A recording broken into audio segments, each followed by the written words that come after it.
Hello everyone.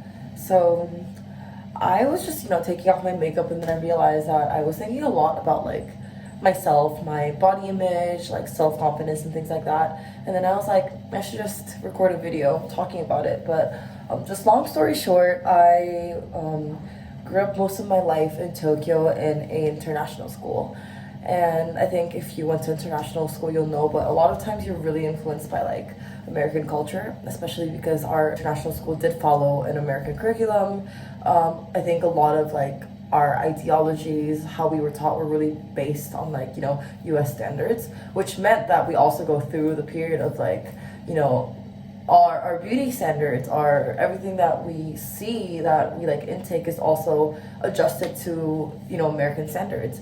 And also one other big thing is that I am from a generation that I grew up with social media, and I think that's really different from even the people that are like a few years younger than me, or even the kids nowadays, because they grew up having social media. And it's different because I grew up as social media was growing. I mean, you know, Facebook, I started using Facebook. I know it's not allowed, but I started using Facebook when I was 11. But I started using Facebook when I was 11. I started using Gmail when I was in 6th grade. And then eventually I think I made like Instagram, Twitter, all of that. And I think that was kind of like the first wave of everything regarding like body image, thinspo on Tumblr and things like that. But just going back to the story, also like growing up Asian, it's very difficult because I grew up in Tokyo, but at the same time I went to an American school. So in Japan, it sounds maybe bizarre, but I am considered pretty like, I'm not skinny. That's the thing. I'm not gonna say I'm plus size in Japan, but for example, if I buy clothes, I can't fit into an M sometimes. Like last time I think I bought shoes, I had to buy like a XL, and I was like, how the size range only goes to like double XL, like what the fuck. And then also if you think about like clothes, yeah, I wouldn't fit into an M even. I'm not skinny in Japan, and I'm not saying that you have to be skinny. That's not the point I'm trying to make. But growing up surrounded by my Japanese side of my mind was like, I need to fit into these standards. So I started buying a lot of Japanese magazines, which would tell me like you need to be like between 38 and like 40 something kilos. If you're over 45 kilos, you're fat. If you're over 50, you're obese. That was literally the magazines I grew up with. So, and then furthermore, like I would kind of interact with my Japanese friends maybe through church at that point, or through my part-time job, dancing and things like that. And they were like really, really skinny. And then obviously that was kind of the beauty standard. I mean, it is to this day, especially in East Asia. But since that was such the beauty standard, I remember that I used to starve myself basically. And then, those like little comments that friends would make, like, oh, did you gain weight? I remember I felt like they said it in a way to hurt me that I would just run to the bathroom, and I was just like, I can't, like, I would cry myself and be like, I can't eat. So I would starve myself. I wouldn't, eat lunch and things like that. On the other hand, then it's the other complex of being Asian. Yes, because yes, I'm living in Asia, but at the same time, I'm going to American school. Since we're constantly, pushed with these sort of beauty standards, and obviously the pop culture was like blonde, skinny, Victoria's Secret girls. First of all, I was like, oh shit, I'm short. Second of all, I was like, oh, like, I'm Asian. Like, we are not represented as good looking ever. Well, now maybe yes, but back then when I was like 13, 14, we were the awkward, like, nerdy kid in the corner.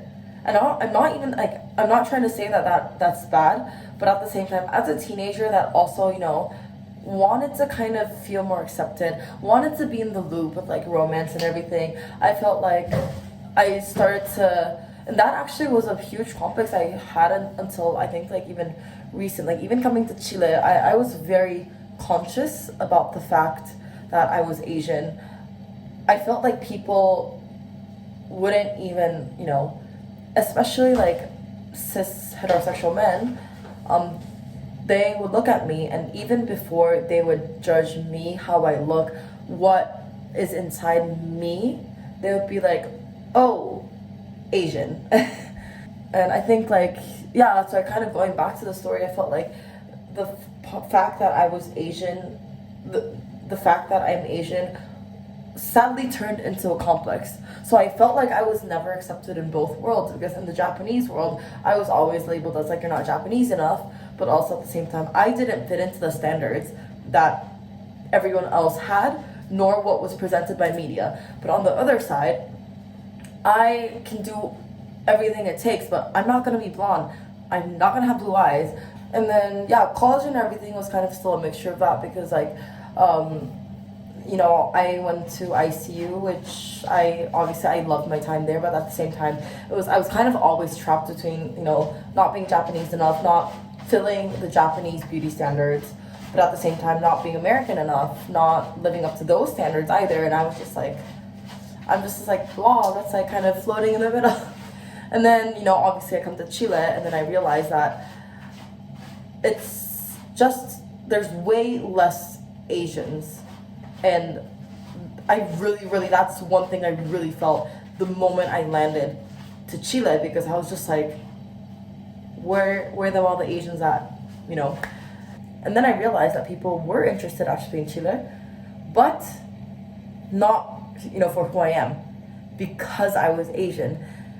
Because I didn't realize that, you know, anime was such a big thing in Chile, and then I didn't realize that, you know, the weeaboo culture was so big that people would literally come up to me and be like, are you Asian? And they'd be like, which Asian are you? And I would be like, oh, fucking kill me now.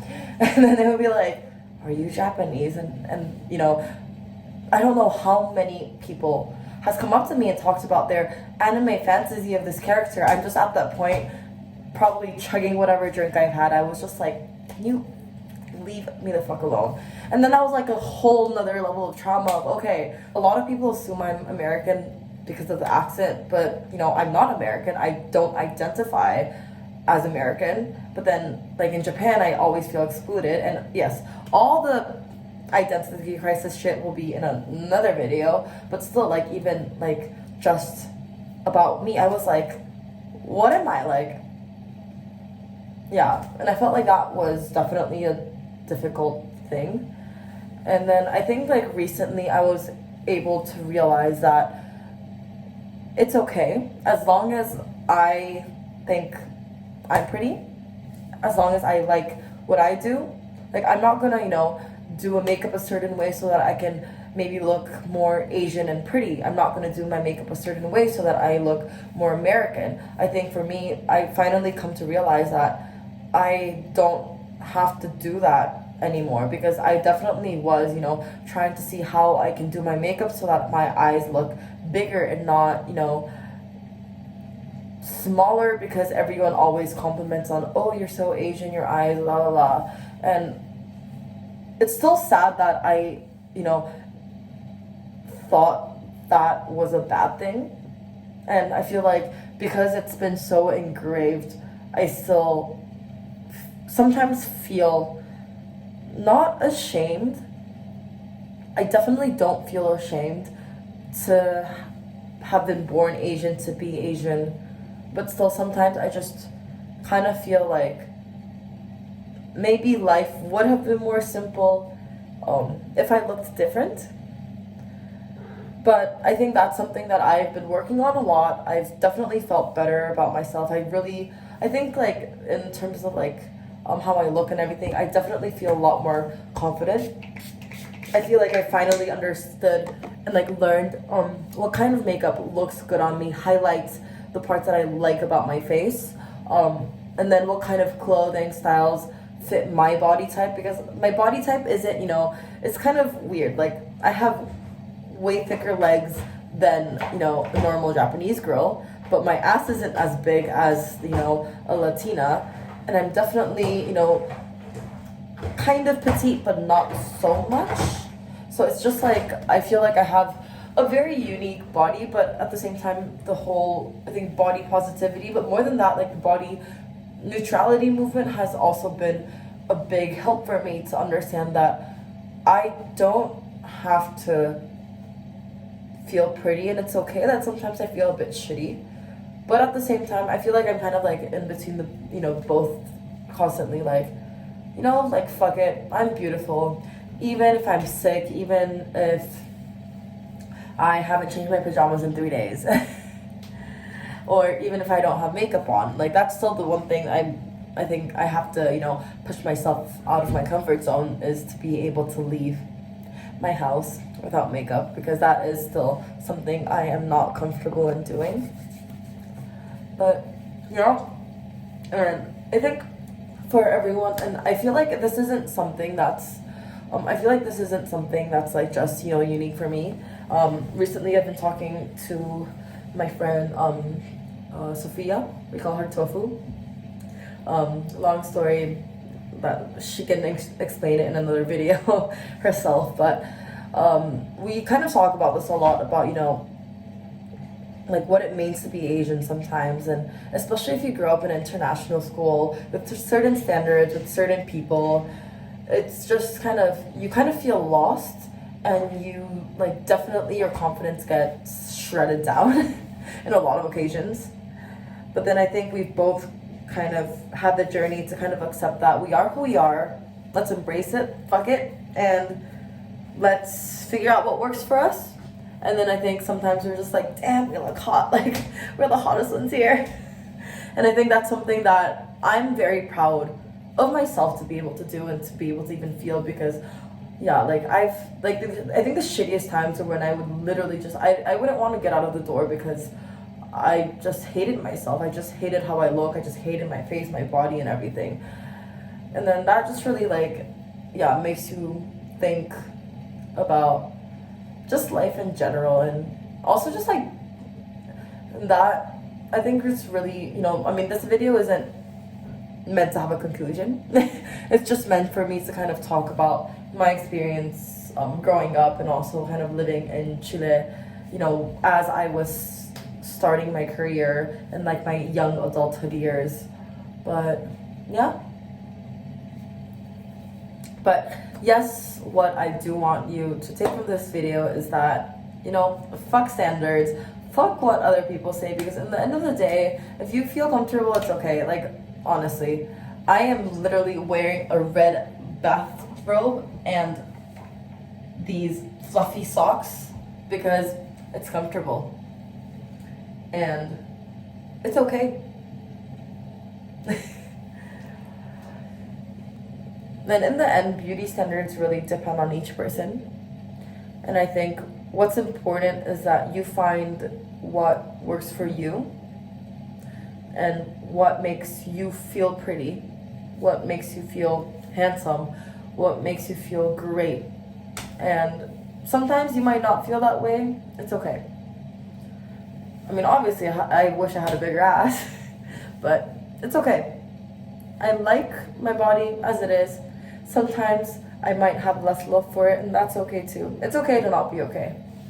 So, I hope everyone takes some extra time to give themselves love, and try to find something that you like about yourself, both internally and externally, because sometimes that does matter. Like, being like, my eyeliner looks on point. Even if it's something that you drew on, it's okay. Because life is too short to beat yourself up. I need to take that advice for myself more, but well, nevertheless, thank you so much for sticking with me on my late night rant. It was just me blabbering. I might do this again, might not even edit this video well, but I just did want to share this story because I know that there must be other people feeling this way, especially, if you grow up in diverse cultures, which is good, but also sometimes hits you in a different way. And I think everyone goes through maybe similar shit, but shout out to all the Asians out there that, until recently, we were never represented in any, even like movies or series. We were kind of always like that awkward kid in the back, or we were never, the one that was gonna find love or have a career. We're just kind of like just doing our own thing, but always a side character. But we're a lot of fucking protagonists. By the way, if you do have any questions or comments or requests, because I do want to make another video like more about like cultural, like internal aspects of like being Asian, growing up in an international school, living in South America, you know, things like that. And yeah, I think this could be a thing. Just like when I can't sleep till like 2 a.m., I'll wear my robe and rant about life.